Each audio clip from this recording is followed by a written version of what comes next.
সেপ্টেম্বরের ১ তারিখ থেকে একদম ক্লাসেস রেগুলার স্টার্ট হয়ে যায়। সামার ভ্যাকেশনে এখানে যারা রাশিয়া থাকে তারা ইউজুয়ালি মস্কো ঘুরতে যায়, নাহলে সোচি ঘুরতে যায়, নাহলে সেন্ট পিটার্সবার্গ ঘুরতে যায়। ইউজুয়ালি যারা পার্ট টাইম জব করে। Hello everyone, welcome back to my video. I am Rajdeep and you are watching Deep in Russia. তো আজকের টপিক হলো সামার ভ্যাকেশনস ইন রাশিয়া। তো কখন সামার ভ্যাকেশনস হয়, কখন সামার ভ্যাকেশনসে কি কি হয়, এক্সাম কখন হয়, এক্সামের পর কখন সামার ভ্যাকেশনস হয় পারফেক্ট টাইমিং এর সাথে। তো সব কিছু ডিসকাস করবো। আমি ইউজুয়ালি সামার ভ্যাকেশনে কি করি অ্যান্ড আদার্স অন্য স্টুডেন্ট যারা থাকে তারা কি করে, তো এই বিষয়টা কথা হবে। তো without any delay let's start the video.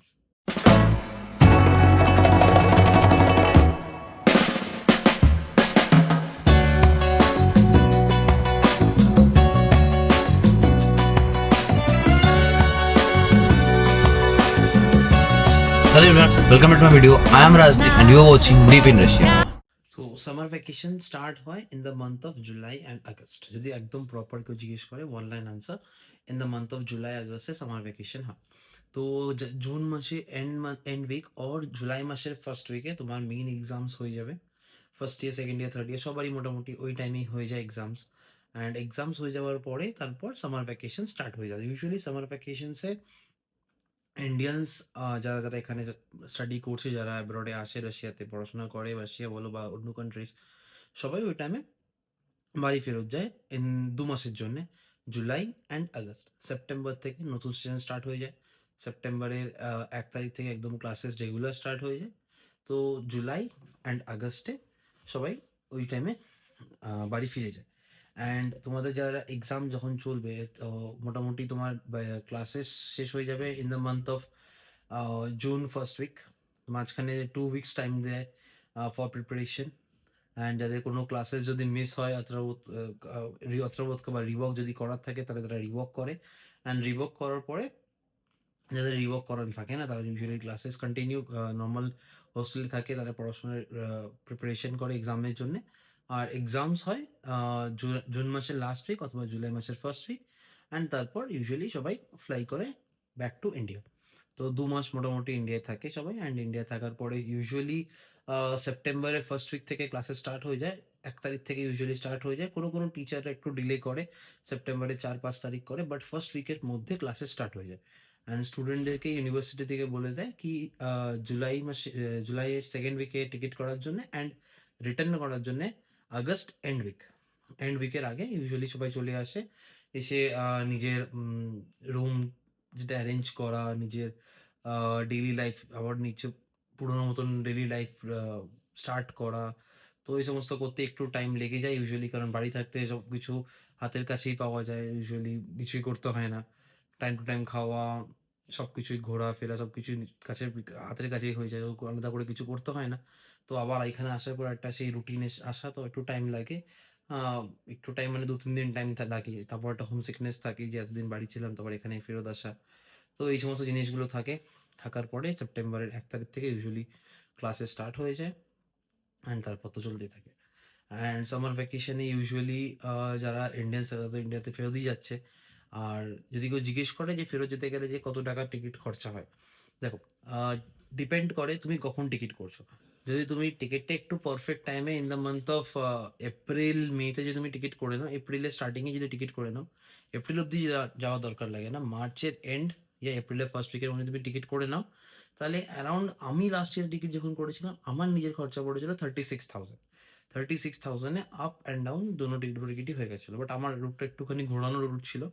আমাকে এখান থেকে কাজাকিস্তান যেতে হয়েছিল, আলমাটি, উরালস্ক থেকে আলমাটি, আলমাটি থেকে দিল্লি। তো একটু ঘোরানো রুট ছিল, বাট হ্যাঁ, সস্তায় হয়ে গেছিলো।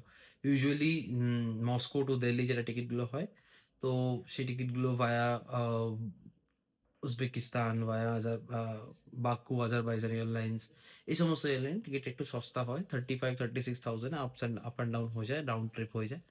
তো ইউজুয়ালি স্টুডেন্টসগুলো এগুলোই প্রেফার করে। আর এছাড়াও একটা এয়ারলাইন আছে, যেটা হচ্ছে এরোফ্লট হলো রাশিয়ান এয়ারলাইন, যেটা তোমার একদম সামার ভ্যাকেশনে সবাই অনেকে এটাও প্রেফার করে। মানে সামারা থেকে একদম ডাইরেক্ট ফ্লাইট থাকবে মস্কো, তো মস্কোতে ডাইরেক্ট ফ্লাইট দিল্লি।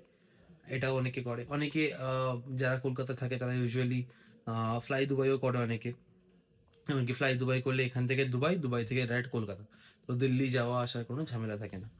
তো যেহেতু সামার ইন্টারন্যাশনাল এয়ারপোর্ট, এখানে ফ্লাই দুবাই এয়ারলাইন্সের ফ্লাইটস এখানে অ্যাভেলেবেল আছে অ্যান্ড অপারেট করে। তো ইউজুয়ালি অনেকে ডাইরেক্ট কলকাতা যাওয়ার ফ্লাইটও এখান থেকে পেয়ে যায়।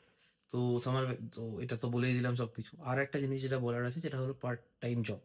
অনেক স্টুডেন্ট দেখো সবাই 80% স্টুডেন্ট ইন্ডিয়া চলে যায়। বাকি 20% স্টুডেন্ট যেখানে থাকে, 20% এর মধ্যে মোটামুটি ধরে নাও 5% মতন স্টুডেন্ট হস্টেলেই থাকে, কিছু করে না। এমনি নরমালি তার ঘুরতে গেল, কোথাও এদিক ওদিক ঘুরতে যায় সামার ভ্যাকেশনে। অনেক সিটিজ এক্সপ্লোর করে, আশেপাশে সিটিজগুলো এক্সপ্লোর করে। তো যেমনকি অনেকে সামার ভ্যাকেশনে এখানে যারা রাশিয়া থাকে তারা ইউজুয়ালি মস্কো ঘুরতে যায়, নাহলে সোচি ঘুরতে যায়, নাহলে সেন্ট পিটার্সবার্গ ঘুরতে যায়। তো এই সমস্ত একটা কিছুজন করে। আর বাকি ম্যাক্সিমাম অনেকজনই যারা পার্ট টাইম জব করে, কিছু পার্ট টাইম জব করে লাস্ট 2 মাস, যেখানে কোনো ক্লাসেস থাকে না, স্টাডিজ কিছু হয় না। তো ইউজুয়ালি সবাই পার্ট টাইম জব করে। পার্ট টাইম জব করে একটা আ ডিস ডিফাইন একটা ভালো অ্যামাউন্ট অফ মানি তারা আর্ন করে সেই 2 মাসে। কারণ ক্লাস স্টার্ট হয়ে যাওয়ার পরে তারপর কিন্তু সেই পার্ট টাইম জবটা কন্টিনিউ করতে পারে না অনেকে। বা অনেকে এবার কন্টিনিউ করেও, উইকলি ১-২ দিন করে যায়। বাট মেক্সিমাম জন কন্টিনিউ করতে পারে না। তো ইউজুয়ালি গরমকালে যারা সামার ভ্যাকেশনে ইউজুয়ালি এখানে করে সবাই। সামার ভ্যাকেশনে তুমি এখানে দেখতে পাবে সামার্সের টাইমে কি সকালবেলা তুমি দেখছো ৩টে ৩:৩০ সময় ভোর হয়ে যাচ্ছে। আর রাত্রি হচ্ছে তোমার ধরে নাও ৯:৩০-১০টার সময়। মানে রাত ৯:৩০-১০টার মধ্যে দেখছো সূর্য তখনও ডোবেনি। তো সারাদিনই দিন থাকে। তো সেই টাইমটা বেস্ট টাইম থাকে বাইরে ঘোরার জন্যে। বাইরে উম একটা ভালো ওয়েদার থাকে, ঠান্ডা থাকে না, নরমাল হাফ শার্ট পরে ঘোরা যায়। তো ইউজুয়ালি তারা পার্ট টাইম জব করে অনেকে ঘুরতে যায়, অনেকেই হস্টেলেই থাকে। তো ডিফারেন্ট পারসন ডিফারেন্ট তারা করে। বাট 80% 85% স্টুডেন্টস ইন্ডিয়া ফেরত চলে যায়। অ্যান্ড ওখানেই তারা কন্টিনিউ ২ মাস এনজয় করে তারপর তারা ফেরত আসে। এসে তারপর সেপ্টেম্বর ১ থেকে ক্লাস স্টার্ট করে। তো এটাই বলার ছিল যে if you like this video please like it. দেখা হচ্ছে নেক্সট ভিডিওতে। Till then Deep in Asia signing of.